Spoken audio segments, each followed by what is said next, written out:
Whoa. Ah! Uh. So, this is our Cry of Fear Let's Play. Yeah, sure. Let's do it. Okay. Why not? Yeah, okay. I'm about to do something just as terrifying as Cry of Fear. Oh, that's right, you're hitting up Beyond Two Souls, right? Beyond Two Souls is over. Detroit. Oh. I got an email from Amazon about 2 hours ago that said Detroit had shipped. Oh no! There's no backing out now. It's in the mail.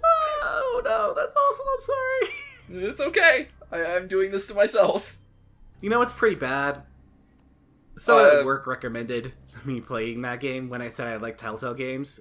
Oh no, Why would they do that? You know, Telltale games could get problematic sometimes, but yeah, I know. Like some of them aren't perfect, you know, but it's not. No. We're not. They're not David Cage. The worst I would say personally would be season 2 of The Walking Dead because of one character that is just I agree with every criticism about that. That's literally the worst though, and that still is an okay playable season as long as you kind of are in the right mindset, which is severe depression. But good news. Yeah. I'm actually in a great mood. Oh yeah. Happy boyfriend getting. Yeah. Yay. And he's kind of local. Ooh. And he's also an animal person. Well, yeah. Oh yeah. What, you think I'm gonna date a not furry? I don't think so, buddy. I don't know. No, I'm too much of a freak to not date a furry. Yeah, probably, yeah. The gang's all here. So the first time I played through this game, I didn't talk to Lori enough, and she wasn't here. No! That makes me really sad. Well, she's here now. Where the fuck's that goat? I know everyone else except that goat. He is your neighbor on the left-hand side. He's only there on the first day, as far as I can tell, raking leaves. Uh-huh.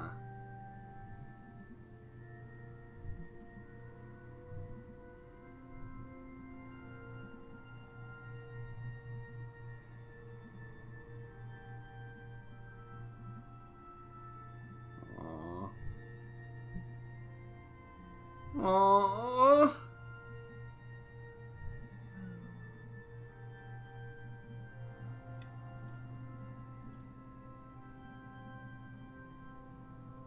Yes, Elmers. Where the fuck's Selmer's game? Yo, right? I'd play that. Get on it, Scott. Prequel to Night in the Woods that details Selmer's young adulthood, please. Yeah, just that just be like the final DLC for the backers or whatever. Just Selmer's story. Well, I didn't know about the Kickstarter until it was too late, so I just want to buy it. Well, I mean, they'll eventually release it. But I want it now! Well, they haven't made it yet. I don't even know what they're doing.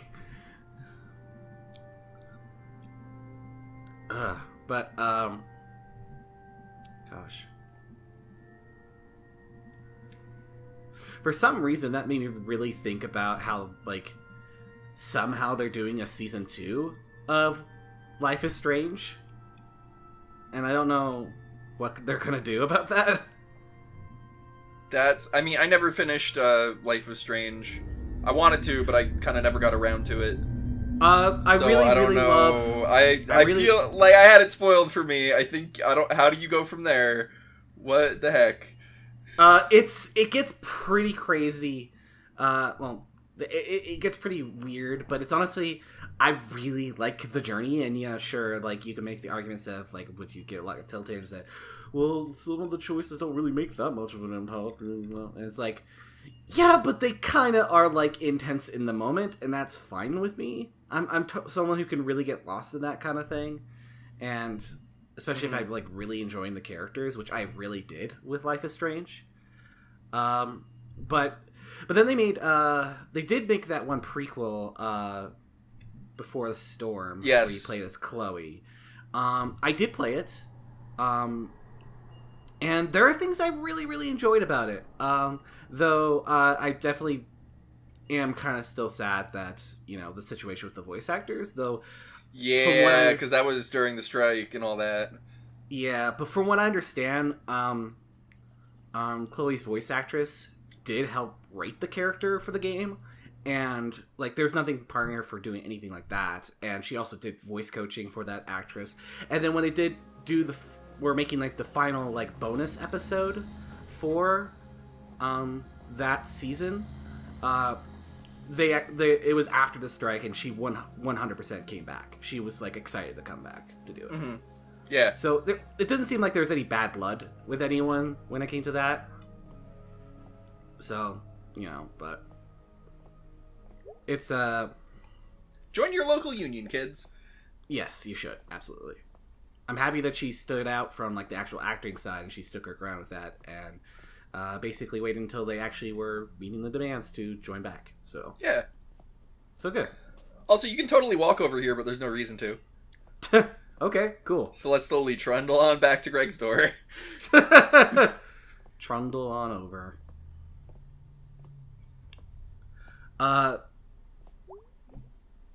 My main problem with Before the Storm is mainly just that it suffers a lot of the problems that a lot of prequels do, in that it's just like, well, that was neat, but it's not as important as the actual main story, because we kind of know where you all went from there, Mm-hmm. Like, you go on and all for, like how, like, you go into the relationship with Rachel Amber and Chloe and their whole thing, and it's, like, a really nice queer romance, but we're still at the point where, like, Rachel Amber goes missing at the first season, the first episode of the first season, so it's, like, that's, like, a thing, so it's, like, we're still where we were before. So you don't even get to enjoy it. Yeah. That's a shame. It's a shame. I do think the queer romance you can do with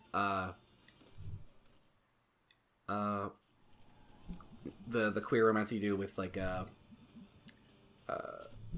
Chloe and Max, if you actually like instigate that, which I think that was a good one too, but still.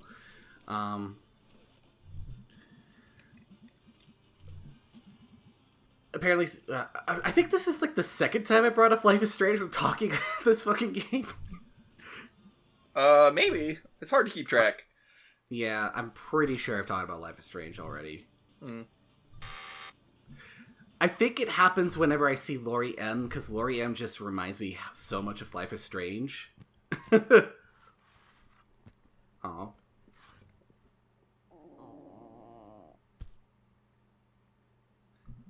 Why is no one finishing their pizza? I understand why May isn't, but I don't know, actually, now that you mention it. Also, I definitely hold my pizza out at arm's length after I take a single bite.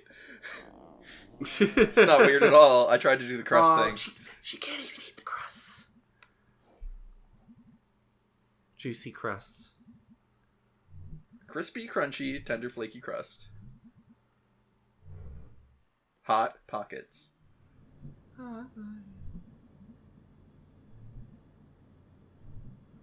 God, part of the reason why I'm talking about something else entirely is because I kind of forgot where we are in the story. Oh, well, we're very, very soon gonna go find a cave full of murder uncles, I think. Okay. Oh, yeah, that's right. You were shot at. Yes, May has wandered out of her house after almost being in a coma. Okay.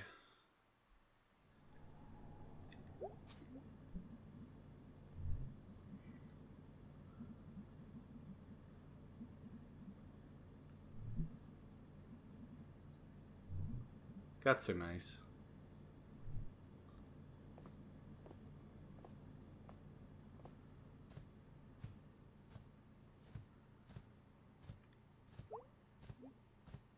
There's the boy.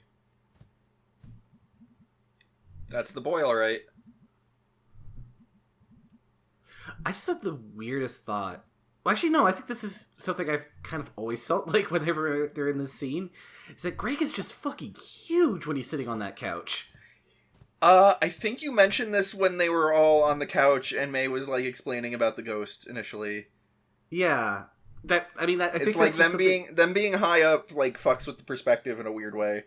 Like, well, like because like okay, just look at the positions between the two of them. Like, Greg is currently as tall as May when sitting down.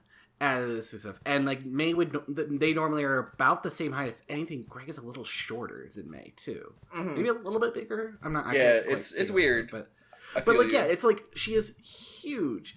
Like Greg's thick thighs are like it makes May looks like pencils. Oh, you want to talk about Greg's thick thighs? Okay. Well, of course, I would talk about his thick thighs any day, any time. Yes, thighs. Well. And other places.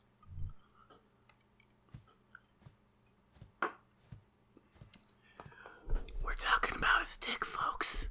Oh, I was thinking about the butt. Well, but I think he is. I think he'd be cute with a tummy. That's true too. Mm-hmm. Yeah. Mm-hmm. There's a lot of things that he'd be cute with, bigger all around. Honestly. What if Greg was 50 feet tall in between Star Fox and Falco? just think about it in your brain for a minute. Did you? Oh God, I don't want to kink shame this guy because this guy is actually he seems pretty legit. Like he's actually someone. If you talk about Macro Fox or Macro, he'll fave it if he finds it. Yeah, he'll fave it and he might say something about it to you as well. He's like some Korean guy.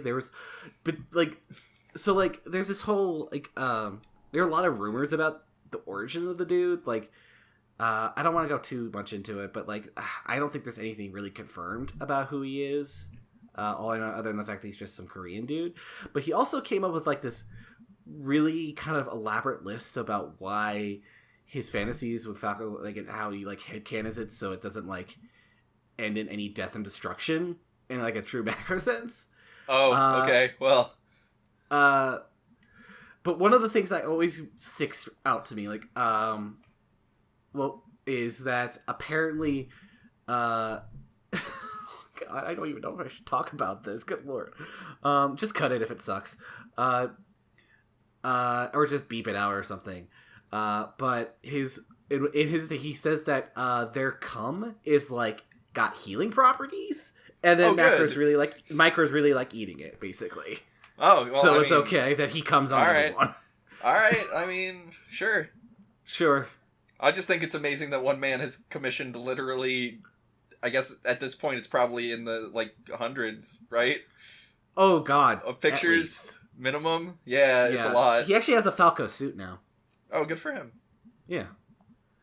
Fursuit's not really my scene, but you do you. Yeah. He's got a Falco fursuit and all that kind of stuff, but yeah, that was part of like the reason why people are like speculating so much because he gets so much art and it's always like really nicely drawn too, like and like he has to be like kind of loaded to a degree.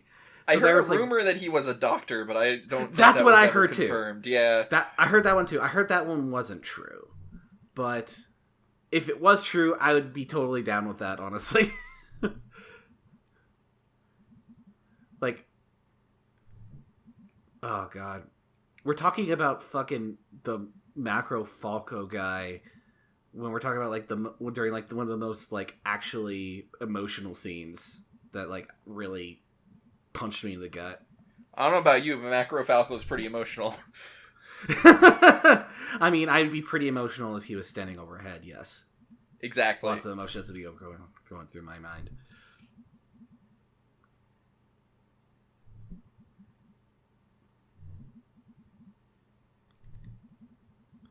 I've seen these God, what was it? It was like a kind of a headcanon kind of thing for this game. That so there's this whole thing about, you know, she's talking right now how like she kind of just she only sees things as like shapes, really. Yeah. Like that's her like if like basically if she goes too far away from where she like considers herself, everything becomes more indistinct and it just like all that kind of stuff. Yeah. There are theories out there. I mean, the obvious ones being like that the fact that this is such an impressionistic art style, like it's very simplistic, is because you're seeing it from May's perspective, where everything is just kind of just shapes, you know. That's why like all the photos on Greg's walls were just plain old rectangles and all that kind of stuff.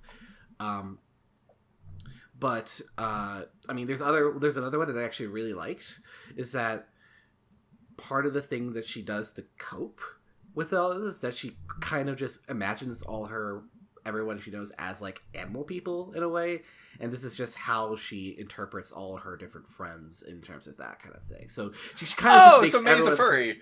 Yeah, she's a furry, and she makes everyone a persona, and that's how she copes with the fact that she has a hard time like kind of distinguishing between different kind of like with stuff like that. This is like how she kind of does it. I don't know. I thought it was cute. It's interesting. It's an interesting take. My cat's a furry. Oh, well, I mean, literally. Yeah. She's furry. She's in fact so furry that she's leaving cat hair all over the place, and I'm dying. Please. How do you have so much hair? She's shedding so she could eventually make herself a fursuit. And weirdly enough, her persona is like a maned wolf. Mm-hmm. Her leggy so long. She also has a dolphin as an alt. Oh, okay. Hey, the video's over. Oh, okay, bye. Sing it.